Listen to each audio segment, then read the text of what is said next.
ಕಡ್ಡಾಯವಾಗಿ ಮತದಾನ ಮಾಡುವಂತೆ ಚುನಾವಣಾ ಆಯೋಗ ಸಾಕಷ್ಟು ಜಾಗೃತಿ ಮೂಡಿಸೋದು ಕೂಡ ಜನರು ಮತದಾನದ ಮಾಡೋದಕ್ಕೆ ಸಾಕಷ್ಟು ವಂಚಿತರಾಗ್ತಾರೆ. ಆದರೆ ಅಮೇರಿಕದ ವಿದೇಶದಿಂದ ಕೂಡ ಸಾಕಷ್ಟು ಜನ ಬಂದು ದಾವಣಗೆರೆಯಲ್ಲಿ ಮತದಾನ ಮಾಡಿರುವಂಥದ್ದು. ಅವ್ರನ್ನ ಮಾತಾಡ್ಸುವಂಥ ಕೆಲಸವನ್ನು ಕೂಡ ಮಾಡ್ತಾರೆ. ಮೇಡಮ್, ಎಲ್ಲಿಂದ ಬಂದಿದ್ದು, ಏನು ಕತೆ? ಯಾಕಂದರೆ ಅಕ್ಕಪಕ್ಕ ಇರುವಂತಹ ಬೂತ್ ಪಕ್ಕ ಇರುವಂಥವ್ರೆ ಮತದಾನ ಮಾಡಲ್ಲ. ನೀವು ಪುಣೆಯಿಂದ ಬಂದಿದ್ದೀರಾ, ಏನು ಹೇಳ್ತೀರಾ? ನಾವು ಸಿಟಿಸನ್ ಆಫ್ ಇಂಡಿಯಾ, ಸೊ ನಮ್ಮ ರೈಟ್ ಇರುತ್ತೆ ವೋಟ್ ಮಾಡೋಕ್ಕೆ, ಬಂದು ಮಾಡಬೇಕು ಅಂತ ನಾವು ಬಂದಿದ್ದೀವಿ. ನಾವಿಬ್ಬರು ಬಂದಿದ್ದೀವಿ. ಇವಳು ಅಮೇರಿಕಾದಿಂದ ಬಂದಿದ್ದಾಳೆ, ನಮ್ಮ ಅಪ್ಪ ಕಾರಣ ಇಬ್ಬರಿಗೂ ಕರೆದು ಕಳಿಸಿದ್ದಾರೆ, ಬನ್ನಿ ವೋಟ್ ಮಾಡಿ ಅಂತ. ಸೊ ಅದೇ ನಮಗೆ ಏನು ಬೇಕು ಅಂತ ನಾವು ಸೆಲೆಕ್ಟ್ ಮಾಡ್ಬೇಕು ತಾನೆ, ಅದಕ್ಕೆ ಬಂದಿದ್ದೀವಿ. ನಮಗೆ ಯಾವ ಗೌರ್ಮೆಂಟ್ ಬೇಕು, ನಮಗೆ ಇಂಡಿಯಾ ಡೆವಲಪ್ ಆಗಬೇಕು ಅನ್ನೋ ಮನಸ್ಸಿದ್ರೆ ಬಂದು ಮಾಡ್ತಾರೆ, ಮಾಡಬೇಕು ಎಲ್ಲರೂ.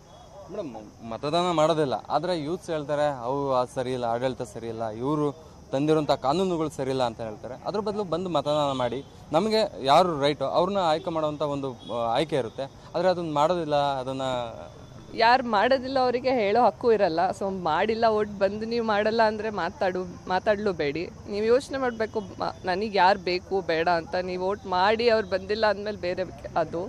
ಬಟ್ ನೀವೇ ಬಂದಿಲ್ಲ, ವೋಟ್ ಮಾಡಿಲ್ಲ ಅಂದಾಗ ನಿಮಗೆ ಹೇಳೋ ಹಕ್ಕು ಇಲ್ಲ. ಸೊ ಬಂದು ಮಾಡಬೇಕು ವೋಟ್ ಎಲ್ಲರೂ. ನಿಮಗೆ ಏನು ಬೇಕೋ ಅದನ್ನು ನೀವು ಚೂಸ್ ಮಾಡಬೇಕು. ನಿಮ್ಮ ಇಂಡಿಯಾ ನೀವು ಮಾಡಲೇಬೇಕು. ಇನ್ನು ಅಮೆರಿಕದಿಂದ ಬಂದಂತಹ ಇಬ್ಬರು ಮತದಾರರು ನಮ್ಮ ಜೊತೆ ಇದ್ದಾರೆ. ಮೇಡಮ್, ಹೇಳಿ, ನೀವು ಅಮೆರಿಕದ ಎಲ್ಲಿಂದ ಬಂದಿದ್ದು, ಏನು ಕೆಲಸ ಮಾಡ್ತೀರಿ ಅಲ್ಲಿ? ನಾನು ಇಂಡಿಯಾನ ಸ್ಟೇಟಿಂದ ಬಂದಿದ್ದೀನಿ, US ಅಲ್ಲಿ. ಅಲ್ಲಿ ಡೇಟಾ ಸೈಂಟಿಸ್ಟಾಗಿ ಕೆಲಸ ಮಾಡ್ತೀನಿ.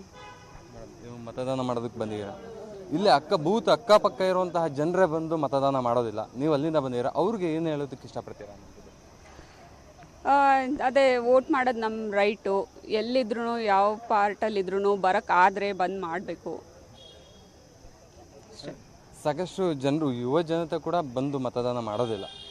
ಕಡಿಮೆ ಪರ್ಸೆಂಟೇಜ್ ಆಗ್ತಾಯಿದೆ, 65, 70ವರೆಗೂ ಕೂಡ ಆಗ್ತಾ ಇದೆ. ಆದರೆ ಈ ಥರ ಪರ್ಸೆಂಟೇಜ್ ಜಾಸ್ತಿ ಮಾಡೋದಕ್ಕೆ ಏನಂತ ಒಂದು ಕರೆ ಕೊಡ್ತೀರಾ ಅಂತ?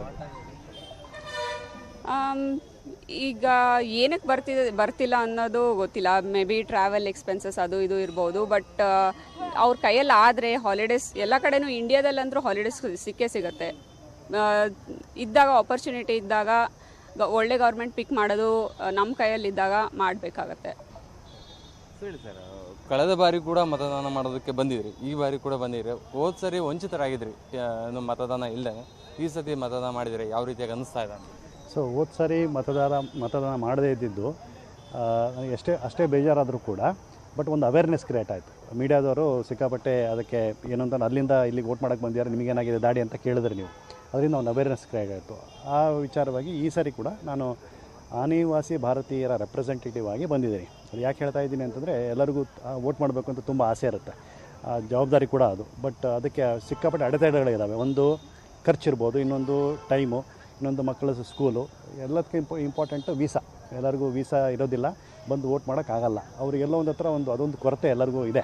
ಆಮೇಲೆ ಅದು ಒಂದು ಪಾಪ ಪ್ರಜ್ಞೆ ಕಾಡ್ತಾ ಇರುತ್ತೆ, ನಾವು ವೋಟ್ ಮಾಡಿಲ್ಲಲ್ಲ ಅಂತ. ಅಂಥವ್ರನ್ನ ಪರವಾಗಿ, ಅಂಥವ್ರ ಧ್ವನಿಯಾಗಿ ನಾನು ಬಂದು ಈ ಸರಿ ವೋಟ್ ಮಾಡಿದ್ದೀನಿ. ಓಕೆ, ಇದಿಷ್ಟು ಅಮೇರಿಕದಿಂದ ಬಂದಂತಹ ಮತದಾರರ ಮಾತಾಗಿರುವಂಥದ್ದು. ಪ್ರಮುಖವಾಗಿ ಇಲ್ಲೇ ಅಕ್ಕಪಕ್ಕ ಇರುವಂತಹ ಜನರೇ ಬಂದು ಮತದಾನ ಮಾಡೋದಿಲ್ಲ. ಆದರೆ ನಾವು ಅಮೇರಿಕದಿಂದ ಬಂದು ಮತದಾನ ಮಾಡಿದ್ವಿ, ಪ್ರತಿಯೊಬ್ಬರು ಕೂಡ ಮತದಾನ ಮಾಡಬೇಕು ಅನ್ನುವಂಥ ಒಂದು ಸಂದೇಶವನ್ನು ಕೂಡ ರವಾನೆ ಮಾಡಿರುವಂಥದ್ದು. ಕ್ಯಾಮ್ರಾ ಪರ್ಸನ್ ಜೊತೆ ಪುನೀತ್, ಪಬ್ಲಿಕ್ ಟಿವಿ, ದಾವಣಗೆರೆ.